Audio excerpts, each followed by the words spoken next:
पण आता मात्र औंध संस्थानात अंधश्रद्धेचं थैमान घातलंय.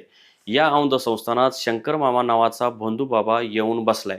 हा भोंदूबाबा पूर्वाश्रमीचा बेवडा व उडाणटप्पू मनुष्य आहे. याच्यावर हाफ मर्डरचा सुद्धा गुन्हा दाखल झाला होता. या मंदिराच्या माध्यमातून भोंदू मामा आपली कर्मकांड करीत असतो. संत बाळूमामा हे सुद्धा अंधश्रद्धेच्या कट्टर विरोधात होते. अंधश्रद्धा पाळणाऱ्यावर बाळूमामांनी वारंवार शब्दांचे फटकारे मारलेले आहेत. पण याच बाळूमामांच्या नावाने शंकर मामा अंधश्रद्धा पसरवत आहे. कुणाला कसलाही आजार असला तरी त्यावर एकच औषध हा भोंदूबाबा देतो. मुलं होत नसलेल्या महिलांनाही हा औषध देतो. या भोंदूबाबाचं मंदिर म्हणजे अंधश्रद्धेचं केंद्रस्थान ठरलंय.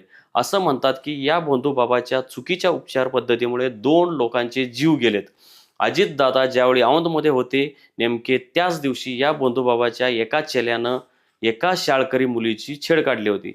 त्यावर गावातील लोकांनी या छेड काढणाऱ्याची बकोटी पकडली आणि मारहाण करीत पोलीस ठाण्यात नेले. पोलिसांनी कारवाईची भूमिका घेतली, पण त्या ठिकाणी मंत्री जयकुमार गोरे यांचे चमचे असलेले धनाजी आमले पोचले व भोंदूबाबा व छेड काढणाऱ्या त्याच्या चेल्यावर कारवाई करू नये म्हणून पोलिसांवर दबाव आणू लागले. आमच्या समोरच हा प्रकार झाला होता. त्याचे खुद्द आम्ही साक्षीदार आहोत. नंतर आम्हास असे समजले की या धनाजी आमले यांनीच शंकर मामा यांना या औंध गावात आणून त्यांचं प्रस्थ मोठं करण्याचं पाप केलंय.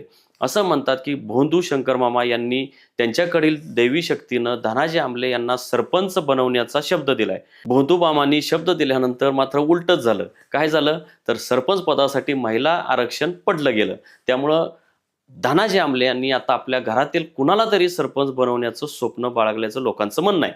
भोंदू शंकर मामाकडं पूर्वी दडस नावाचं एक पोरगं होतं. त्यानंही काहीतरी भानगड केली म्हणून औंधमधील लोकांनी त्याला हाकलून लावलं होतं. या दडस नावाच्या पोरानं अभियांत्रिकीचं शिक्षण घेतलंय. या शिक्षणात ते वारंवार नापास होतंय. त्यामुळे त्यानंही आता छोट्या प्रमाणात भोंदूगिरी सुरू केली. औंधमधील भोंदू शंकर मामावर कारवाई व्हावी म्हणून अंधश्रद्धा निर्मूलन समितीनंही पोलीस ठाण्यात पत्र दिलंय. पण पोलिसांनीही बावळट व बेअक्कलपणा दाखवलाय. कारण त्यांच्यावर धनाजी आंबलेंचा दबाव आहे. त्यामुळं भोंदूबाबांवर कारवाई करण्याची तरतूद अंधश्रद्धा निर्मूलन कायद्यात असूनही भोंदू शंकरचं कुणीच काही वाकडं करू शकलेलं नाही.